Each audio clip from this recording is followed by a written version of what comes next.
We're going to play two clips right now that I think capture the insanity of the moment in many respects. Here is Martha MacCallum. Now, with the exodus that we've seen from Fox News, I think Martha MacCallum is like the big news person there, right? She's sort of the Walter Cronkite. Dana Perino kind of, right? Maybe not even. She's just a commentator. She's never, I don't think she's ever done any really? reports. She was a spokesperson for Bush. I'm sorry, I get some of these blonde women a little confused in my mind. It's okay. It's okay. But Martha MacCallum, I believe, is now like essentially the Walter Cronkite of Fox News. And here she really digs in. You gotta love it when you listen to the guest and you ask the questions that, based upon what the guest, she wants to know why we haven't been doing. And if you pay attention to Fox News or the right wing, and all these people are trying to make money off of COVID clicks. One of the big things that they've sort of pivoted to now is like therapy. Why isn't there more therapies, treatments? And I'm not sure where this has come from. Like, it's the monoclonal antibodies thing. So right. 2 of the monoclonal antibodies don't work for the Omicron, and so they've taken them off the advisory, and there's only 1 left. So there's a lot less monoclonal antibodies to go around, and they're acting as if this is some conspiracy. Well, I mean, we were told that the monoclonal antibodies work. And now you're telling me they don't? Yeah, well, that's the problem for Rogan. It. I'm done. I'm done with monoclonal antibodies. Forget it, Omicron. I'm done playing. You switched it up on me, so I'm breaking up with you. Not fair. But here's MacCallum asking this doctor, and she did not get the answer that she wanted. So here's the question. When you have nearly 2,000 people dying in a day, would these people have survived if they were given these antiviral treatments or perhaps steroids that would lower the inflammation in their bodies? Why are so many people still dying given everything that we now have in the treatment cabinet? Pause it for 1 second. Pause it. The biggest problem is still... Pause it. I want you to go back a little bit. But can you imagine all the doctors that are watching this and they're going... Why didn't we try the anti-inflammation things, the steroids?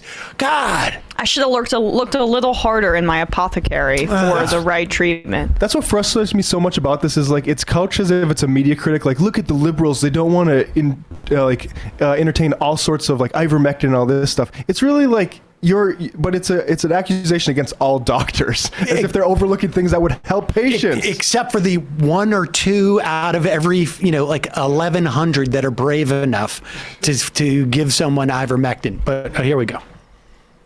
Treatments or perhaps steroids that would lower the inflammation in their bodies. Why are so many people still dying given everything that we now have in the treatment cabinet? The biggest problem is still going to be unvaccinated individuals getting hospitalized and dying in the hospital. That's what I see. I was in the hospital yesterday. That's the predominant type of person that's getting severe infection. Some of these individuals come to light too late to be able to benefit from the one monoclonal antibody that does work against the Omicron variant. And antivirals are very hard to find. They're rationed, and you need to have some high-risk conditions.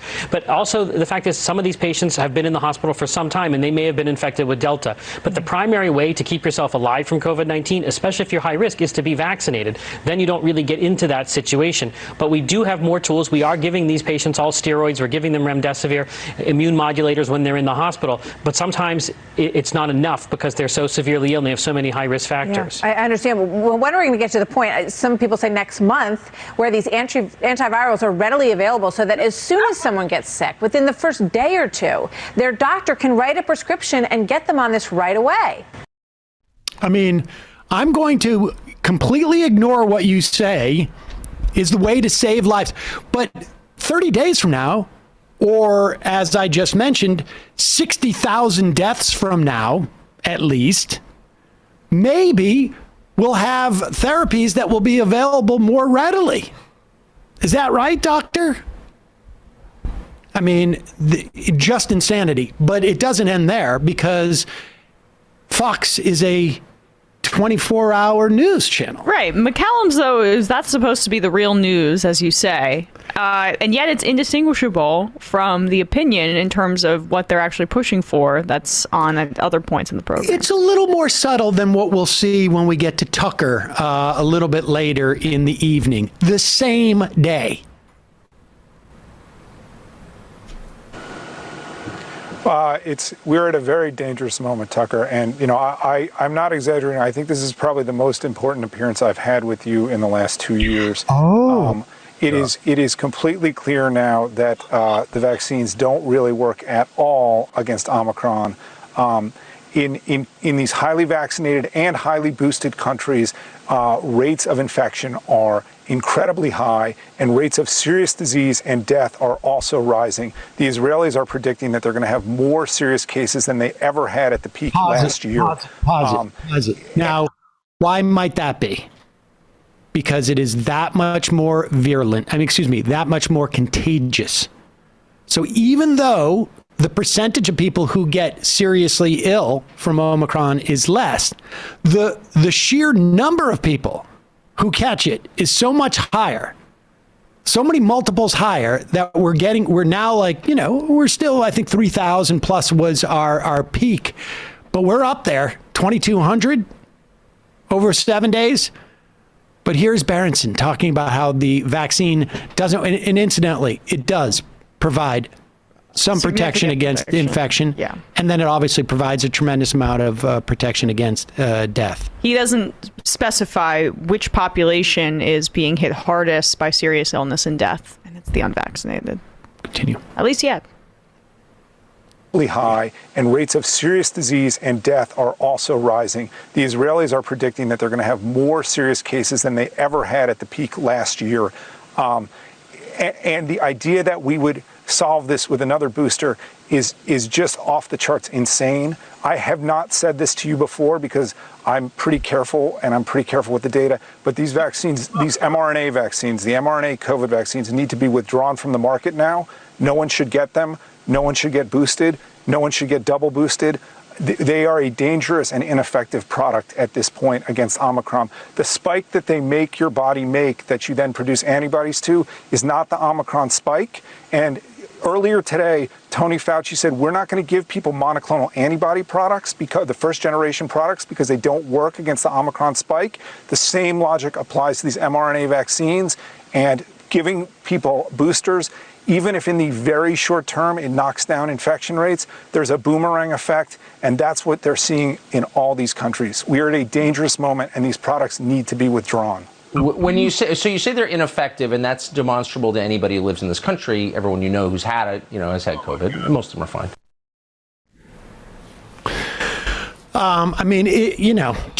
Whatever, 12 hours earlier, 10 hours earlier, 8 hours earlier on the exact same network, you had a doctor saying we need to vaccinate people because it's the one thing that we can help keeping people from dying. It's despicable. I think it's also really gross when people comment on when Berenson gets, banned from Twitter or whatever for spreading this kind of awful misinformation.